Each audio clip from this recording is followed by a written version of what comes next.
Bugungi kunda O'zbekiston aholisini huquqiy savodxonligi, huquqiy ong va huquqiy madaniyatini o'rganishda, masalan, xususan Adliya vazirligi bilan hamkorlikda Madad NNT bilan joylarga, mahallalarga yurganimizda guvoh bo'lamiz. Targ'ibot ishlarida bugungi kunda bizdagi huquqiy ong va huquqiy madaniyat yetarli emas.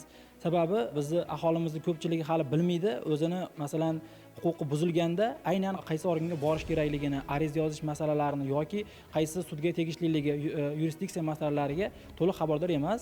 Mana shu narsalarni hisobga olib aytish mumkin, hozirgi kundagi huquqiy ong va huquqiy madaniyat yetarli emas. Mana shuni endi buni yechimi birinchi navbatda shu davlat organlari, Adliya vazirligi yoki boshqa huquqni muhofaza qiluvchi organlar joylarda targ'ibot ishlarini olib borish kerak. Huquqiy ong va huquqiy madaniyatni oshirishga qaratilgan tadbirlarni qancha ko'p hududlarda, olis hududlarda, mahallalarda, maktablarda va boshqa ta'lim muassasalarida agar olib boradigan bo'lsa, o'ylaymanki, O'zbekistonda umumiy aholisini huquqiy ongi, huquqiy savodxonligi yanada yuqori bo'ladi va o'zlarining buzilgan huquqlarini tiklash uchun yetarli ular ham ko'nikmalar hosil qiladi.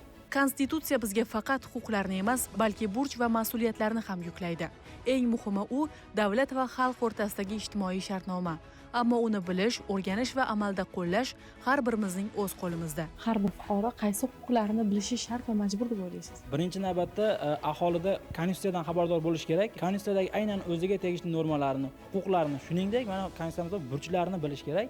Birinchi navbatda Konstitutsiyamizdagi o'zini shaxsiy huquqlari, siyosiy huquqlari, ijtimoiy, iqtisodiy huquqlarini bilgan fuqaro albatta o'zining manfaatlarini himoya qila oladi. Bundan tashqari aholimizdan so'rab qolardik, o'zlarini Konstitutsiyada yozilgan burchlariga ham agar amal qiladigan bo'lsa, bunda davlat organlarining faoliyatiga ham albatta ijobiy ta'sir qilardi. Shunda davlat organi va aholi o'rtasidagi munosabatlarda huquqiy savodxonlik va boshqa masalalar o'zini yechimini topgan bo'lardi.